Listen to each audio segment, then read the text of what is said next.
Are y'all ready? I'm laughing already. I'm laughing at the title. I'm just like, man. Because a lot of people didn't like it. As you know, I thought it was an average good time. But just the stuff I just knew, with just certain things in it, it was going to. And one thing I meant to tell you guys, when I got all silent and I was like trying to think if there's anything else I'm going to tell you. There was one main thing I wanted to tell you about this movie, and is that it felt like a parody. It felt like a parody. I was watching a few other movie reviews after I did mine, and Jeremy Johns was like, it was like a parody. I was like, that's on the way home driving. I was like, I gotta tell them, the comedy's so over the top, it felt like a parody. But at the moment, I couldn't think about it. So thank you for reminding me, Jeremy Johns, one of my favorite movie reviewers on here. Now, off to one of my other favorite movie reviewers here, The Critical Drinker. Let's do it. Thor: Love and Thunder is the gayest Marvel movie yet, written and directed by a man with the mind of a 7-year-old. And that's not even my take on the movie, that's what the people responsible for selling it to us are saying. I mean, really, if that doesn't get our season seats, then I just don't know what will. Flick too hard, damn it! That being said, if I was asked to sum this film up, I'd say that it's an uneven mess of a movie with contrived and deeply flawed storylines, visuals that look like a unicorn suffered a bout of explosive diarrhea over the screen, dialogue that indulges all the worst excesses of its predecessor, a cast of actors that are either way too good for this film or way too shit for any film, and an emotional tone that veers wildly from one extreme to the other, like me trying to drive home after 2 bottles of Jack Daniels. Allow me to illuminate you. Oh, and I'm going to be spoiling the plot here, so consider yourself warned. The movie begins sometime after the events of Endgame. Thor's now out exploring the galaxy with the Guardians. He's back in shape again, and he's finally ready to be the hero he was always meant to be. Except he isn't. Imagine my shock. It turns out that he's lost his passion for battle and adventure, so he quits the Guardians to go and find himself or whatever. How very millennial of him. Anyway, wouldn't you know it, he gets a distress call from Sif. You remember Sif, don't you?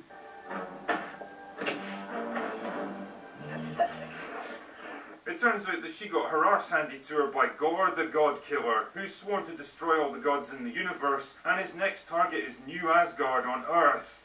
No way! Wow, what are the odds, eh? Speaking of New Asgard, Valkyrie is now king, which makes no sense to me because you can't be a king if you're not a man, but whatever. The point is, her job isn't exactly the non-stop thrill ride that she'd hoped for. Basically, she's just a bureaucrat mired in red tape and pointless meetings she doesn't care about. Unfortunately, Tessa Thompson is able to convey this emotion perfectly. Luckily, Jane Foster shows up to brighten her day. And by brighten, I mean beg for help. See, it turns out that Jane's got cancer and she only has a few months to live, so she's hoping the Asgardians can use their advanced technology to help her out. But oh no, then Gore shows up to attack the place, and then Thor shows up to stop him, and there's a big old fight, and Mjolnir reforges itself to transform Jane into CGI Natalie Portperson, because apparently having a terminal illness somehow makes you worthy of wielding it.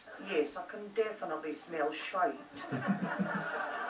Sure, okay. Wait, you're telling me that Mjolnir could reforge itself whenever it wanted? Because that would have saved Thor an awful lot of time and effort in Infinity War, and might actually have prevented the snap altogether. It must have been Kang's will or something. So they managed to fight off Gore and his army, but oh no, he takes some Asgardian children hostage. Clearly the gang need to rescue them, but in order to do that, they're going to have to recruit some help. So Thor, Korg, Valkyrie and CGI Natalie Portperson travel to the God planet, where most of the gods of the universe just kind of hang out. Yeah. I love how it's totally not confusing that this story has 3 main characters named Thor, Gore, and Korg. Not a great plan. So they find Zeus and ask for his help, but he's like, nah, it'll be fine. I also love how he strips Thor butt naked in front of the entire city, and it's just treated as a big old joke that we should laugh at. Because if this had happened to Valkyrie or CGI Natalie Portperson, it would have been treated as some horrifying traumatic experience that we should have been outraged about.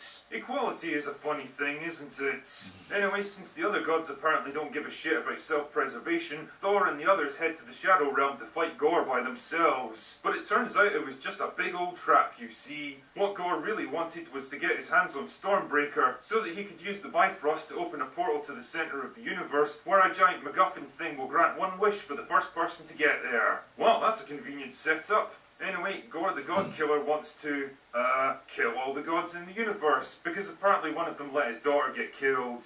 Imagine not taking a personal interest in one particular life out of uncountable trillions throughout the universe. You know, I've got a few questions about this one. If the Bifrost allows you to get to the giant MacGuffin thing and have your wish granted, then how come nobody else has ever gone there before? Why did Thor and the others not use it to get there first and wish for the power to stop Gore, or for Gore to drop dead, or to have never even existed in the first place? You see the problems it creates when you introduce a mechanism that allows literally anything to happen? Why didn't Thanos kill Thor and use this thing to fulfill his plan, instead of doing all that Infinity Stone crap? What does Kang the Conqueror think about all this? How many CGI artists did it take to animate Natalie Portman's arms? Who fucking cares? So they go to the Shadow Realm and fight Gore, but he totally kicks their ass. So Thor turns the kids into mini Thors because apparently that's a thing that he can do. Again, I might suggest that this kind of skill would have been of great use fighting Thanos, but whatever. Then CGI Natalie Portman uses the last of her power to break Gore's evil demon sword before deciding that she's too awesome for this world and dies. Goodbye, CGI Natalie Portman. It's been real. Then Thor convinces Gore to use his wish to bring his dead daughter back to life instead of killing all the gods in the universe. By George, he's a genius. So his daughter comes back to life, and then he dies, and Thor agrees to look after her, and then everything goes back to normal again.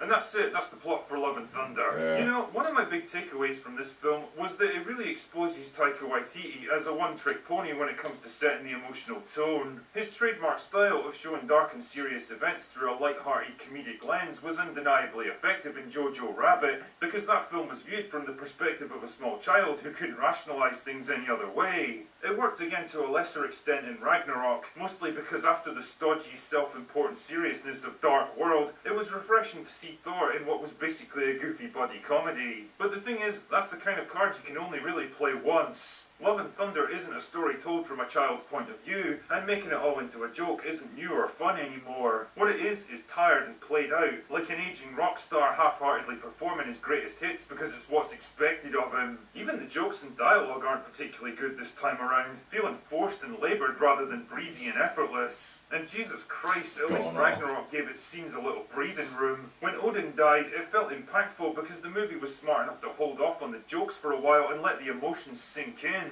But here, almost every serious scene has to be undercut by some goofy joke or witty put-down. It's like trying to deliver the eulogy at your grand's funeral while some drunken asshole lights his farts on fire. You'll get a chance to take in and believe the me, seriousness we've all been of it. there. And what's Before they frustrating joke again. is that there's plenty of fertile ground for serious dramatic moments in this movie. Gore's introduction in the first few minutes of the film hit particularly hard and almost lured me into believing this was going to be more than just a breezy action it was fucked movie up how he with met comedic that guy overtones. and didn't help him. It's the same story with Jane's cancer, which is presented as more of a thorny problem to be solved rather than a tragic countdown to her inevitable demise. There's no hint of the anger or sadness that a relatively young person would feel at having their life cut short. None of the existential dread of being suddenly confronted with your own mortality. She's as chipper and optimistic while dying of a terminal illness as she was when we met her a decade earlier, and it just feels wrong somehow, like this shit deserves more than just a fleeting mention. There's an almost frantic desperation to turn everything into a joke, and it just feels cheap.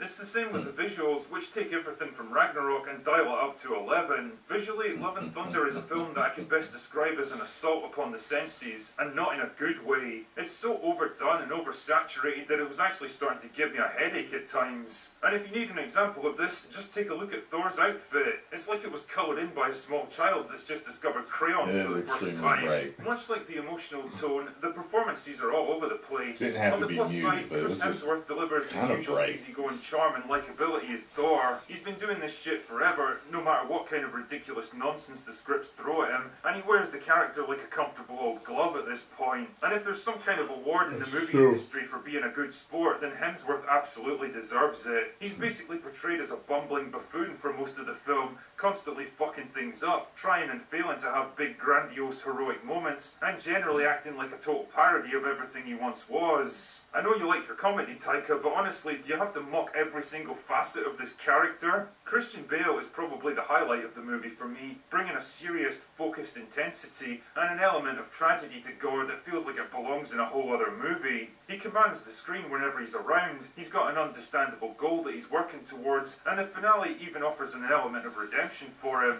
Weirdly, the film even dares to offer a somewhat positive view of fatherhood, portraying him as a loving dad willing to sacrifice his own life for his daughter. True. At the other end of the spectrum, Tessa Thompson defiantly continues her strategy of upward failure in Hollywood, delivering every single line of dialogue like the actors are doing a read-through for the very first time. Honestly, I'm starting to wonder if this is some kind of epic piss take from her and Waititi, like they're trying to see how bad they can get before someone has the balls to call her out on it. Not that the script asks much from her anyway, she's barely in the movie, and even when she's in a scene, she spends most of her time standing around in the background, making it pretty obvious the writers couldn't think of anything for her character to do. There's also Korg, who's basically Taika Waititi's excuse for being in the movie, hence the excessive amount of screen time he gives him. Wow, you're awfully generous to yourself, aren't you, Taika? He was tolerable enough as a one-shot deal in Ragnarok, but now the arsehole's fucking everywhere, proving the point that you absolutely can have too much of a good thing. And I can't shake the feeling that it's nothing more than Waititi's ego getting the better of him. And as for CGI Natalie Portperson, well, she's definitely in the movie, I can say that much. It's pretty common knowledge that she left the franchise after Dark World because she was bored of playing Jane Foster and only agreed to come back for the money.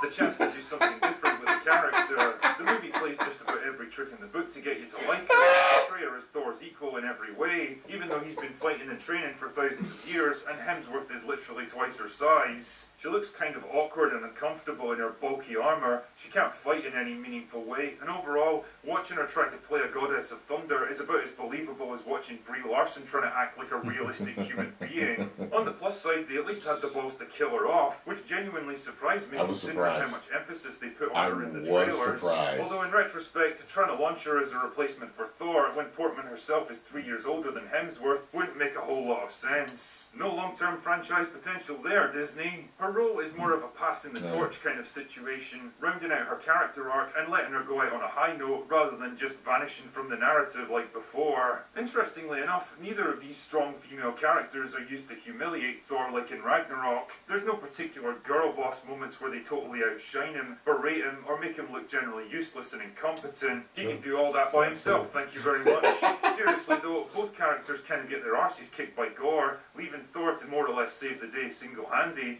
Don't worry though, by the end of the movie, there's a younger and probably cheaper strong female character waiting in the wings to become the new Thor once Hemsworth eventually stands down. Ultimately, Love and Thunder feels like a bit of an exercise in treading water, taking its main character on a loud and colourful adventure that basically puts him right back where he was at the beginning. It's a perfect example of a franchise mired in its own inertia, recycling old ideas and rehashing previously successful strategies, meandering forward with no sense of direction or clear reason for why it even still exists. And it proves once and for all that even a winning hand can only be played so many times. Anyway, that's all I've got for today. Go away now.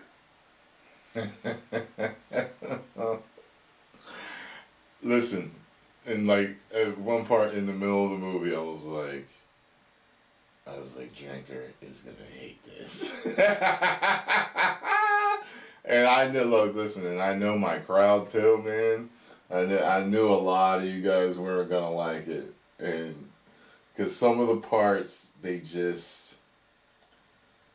the parts that irritate me get under other people's skin more. You get what I'm saying? And it's the opposite sometimes. Sometimes I'm really pissed about something in a movie and people are just like, I kind of didn't like it either, but, you know, like it didn't bother them as much. That's what it is here. Oh man, it's going to be really fun to have a discussion with the Drinker one day. If we ever meet. It's going to be great. Post comments down below. Let me know what you all thought. If you enjoyed my reaction to his review, make sure you hit the like button, subscribe, and share. And subscribe to The Drinker. And tell him Tyrone Magnus sent you. 10 million subscribers. Woo!